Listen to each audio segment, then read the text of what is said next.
이 영상을 보고 있는 학생들은 과제를 모두 수행하고 난 다음에 영상을 보는 것으로 알겠고요. 이 영상을 본 이후에는 내용을 숙지한 후에는 자기 할 일을 해도 괜찮습니다. 여러분, 우리는 다음 시간에 비교 논술과 고술 평가를 위한 단편 소설 읽기를 다음부터 시작할 텐데요. 총 6편의 소설을 읽게 될 겁니다. 그리고 시간을 나눠서 그때그때에 따라서 소설을 읽게 될 텐데 내일 첫 번째 소설을 읽게 될 겁니다. 첫 번째 작품을 내일부터 읽게 될 거고요. 이거를 위해서 필요한 거는 여러분들의 학습지입니다. 학습지라는 것은 지난번에 학생 시읽기, 기성시인 시읽기라고 되어 있었던 그 학습지를 읽을 거고요. 그 학습지가 필요하고 그 학습지의 뒷면이 필요합니다. 그렇기 때문에 학습지를 준비하고 그리고 펜을 여기서의 펜이라는 거는 쓰고 지울 수 있는 펜이 좀 더 효율적이기 때문에 샤프가 좋을 것 같습니다. 요거를 준비한 후에 우리 수업이 늘 그렇듯이 전자기기가 필요합니다. 네, 전자기기가 필요한 이유는 2번에서 설명할게요. 소설을 모두 다 복권을 사서, 그러니까 여러 권을 사서 같이 종이로 읽으면 더욱 좋겠지만, 그러려면은 돈도 많이 들고, 그리고 시간도 좀 걸리고, 여러 가지 문제가 있기 때문에, 내가 단편 소설을, 네, 그 스캔을 했는 것을 가지고 여러분들과 함께 수업을 하고자 합니다. 네, 그래서 여러분들은 공지사항에 들어가 주길 바랍니다. 공지사항이라고 하는 것은요, 2학년 문학 게시판에 공지사항, 비교, 논술, 구술평가를 위한 단편소설 읽기라고 되어 있는데요. 여기에 링크를 들어가 보면요. 여러분들을 위해서 몇 가지 준비를 해뒀습니다. 소설이 총 6편이 실려 있습니다. 1번부터 6번까지가 있는데 6번 파일이 두 개로 분할이 되어 있기 때문에 네, 이렇게 파일 개수로는 총 7개가 될 거고요. 그래서 첫 시간에는요. 김혜란 작가의 노찬성과 에반이라는 네, 작품을 읽게 될 겁니다. 단편 소설의 번호에 따라서 학습지를 채워보면 되는데요. 그래서 각각의 번호가 1번부터 6번까지가 있습니다. 학습지도 평가 대상이기 때문에 그때그때 평가하겠고요. 이 적었는 내용들을 평가하고 내가 스캔을 해서 평가를 해두겠고요. 그리고 선행해서 여러분들이 작품을 읽어보는 것까지는 말릴 생각이 없습니다. 그러니까 1번을 읽고 난 다음에 그날 저녁에 혹은 심심할 때 2, 3, 4, 5, 6번을 미리 읽어보는 건 괜찮은데 학습지에 메모를 해둔다든지 학습지에 미리 적어둔다는 것은 감점입니다.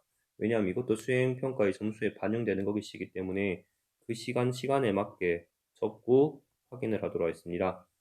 그리고 이 1번을 적을 때는요, 요 칸에다가 적을 텐데, 그리고 당연히 2번은 이 아래 칸에다 적을 거고요. 어떤 내용을 적은 것이 좋을까 하는 것이 궁금할 겁니다. 그래서 적었으면 하는 내용들을 총 7가지를 선정해 두었습니다. 그러니까 선정한 단편 소설과 자료 간의 연관관계라고 되어 있는데요. 여기 자료라는 것은 여기 콘텐츠를 얘기하는 겁니다. 이 소설을 읽고 나니까 내가 봤던 이 영화가 생각이 나. 이 소설을 읽고 나니까 내가 봤던 이 신문 기사가 생각이 나.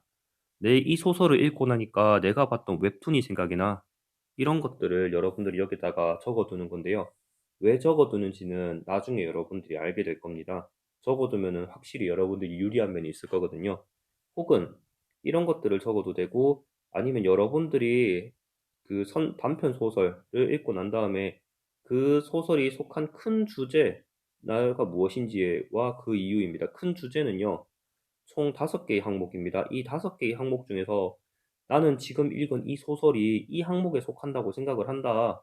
이런 내용을 여기에 소설 생각 쓰는 곳에다가 적어도 좋을 것 같습니다. 지금 내가 이야기하고 있는 것은요.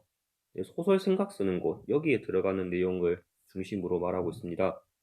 그리고 단편 소설의 제목과 주제의 연관관계입니다. 예를 들어서 우리가 첫 번째로 읽을 소설인 노찬성과 애반이라는 소설이 이 소설의 주제와 어떤 연관관계가 있는지 이건 어차피 답은 없어요. 정해진 답은 없으니까 이 소설의 주제와 이 그 제목이 이런 연관관계가 있는 것 같다는 것을 자기 생각을 적는 것도 도움이 되겠고요. 그리고 이 소설과 연관 지을 수 있는 나의 경험을 적어보는 것도 도움이 될 겁니다. 지금 한 번 더 얘기하지만요, 이 7개의 내용을 모두 다 적으라는 것이 아니고, 자유롭게 적을 수 있는 사람들은 자유롭게 적되, 여기에 뭘 적어야 될지 도무지 감이 안 온다 하는 사람들은 이 항목, 이 항목들을 고려해서 글을 적으면 된다는 뜻입니다. 참고사항입니다. 필수가 아니라 이런 내용들을 적어야 된다는 것이 아니라 참고사항입니다. 참고사항.